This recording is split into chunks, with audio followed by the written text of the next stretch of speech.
मंसूर का इंतकाम शैतान के हाथों।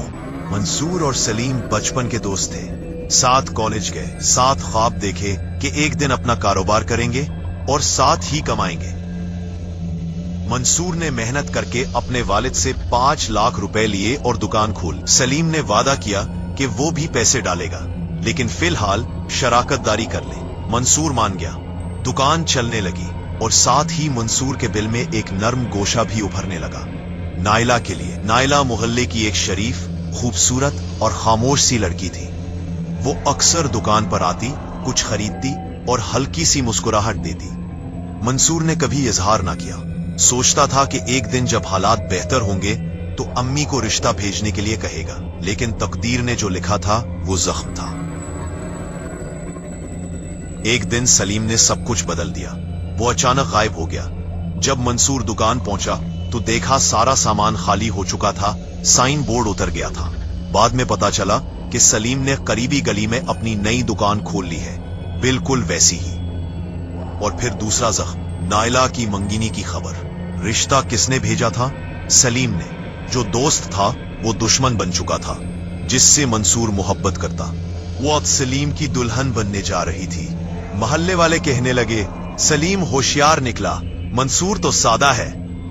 मंसूर के वालिद सदमे से बीमार पड़ गए। मां को दिल का दौरा पड़ा, कर्ज बढ़ गया, इज्जत खत्म हो गई और मंसूर की आंखों में बस एक ही लफ्ज जलने लगा, इंतकाम।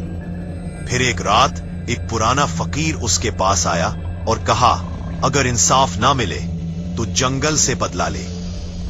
वहां एक बाबा रहता है, राहमीर।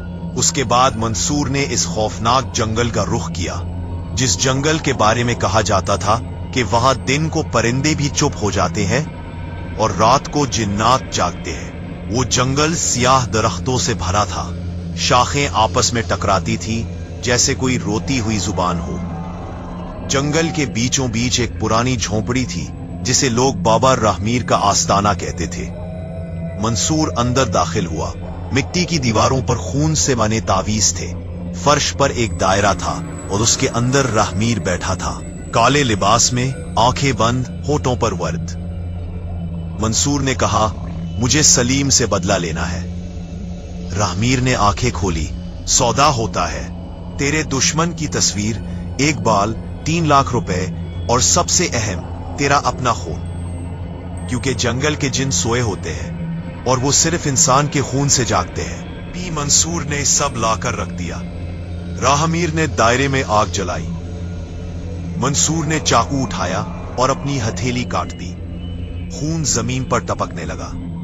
जंगल की हवा थम गई, शमएं बुझ गई, मिट्टी हिलने लगी, दरख्तों से सियाह धुंध उठने लगी और फिर एक झटके से जमीन फटी।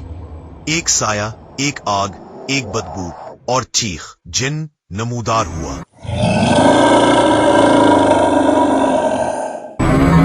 जलता हुआ जिस्म, आंखें जैसे अंगारे, जबान बाहर, दांत नोकीले और जिस्म से धुएं के सांप निकलते हुए। जिसने मुझे जगाया अब उसका दुश्मन मेरा शिकार है। शैतान आग से बना था। राहमीर ने मुस्कुराकर कहा, पीछे हटना नामुमकिन है। 3 दिन बाद सलीम के घर रात के 3 बजे खिड़की खुद ब खुद खुली। लाल धुंध कमरे में फैली और शैतान दीवार से निकलकर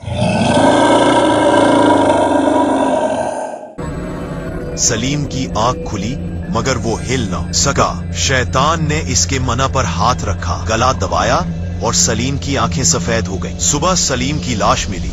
मौत की वजह समझ ना आई, मगर इसके चेहरे पर ऐसा खौफ जमा था जैसे वो मरने से पहले जहन्नम देख चुका हो। मंसूर को सुकून मिला, लेकिन सिर्फ चंद दिन। अगली रात दरवाजे खुद खुले, सामान हिला, शीशे में शैतान का अक्स नजर आया। फिर वही आवाज, जिसने मुझे जगाया अब वो खुद मेरा हो चुका है। और फिर एक रात मंसूर गायब हो गया। लोगों ने जंगल में राहमीर की झोंपड़ी के सामने खून के धब्बे देखे और एक जली हुई लकीर दीवार पर। शैतान वापस नहीं सोता। जिसने जिन को जगाया वो खुद जिन का ईंधन बन जाता है।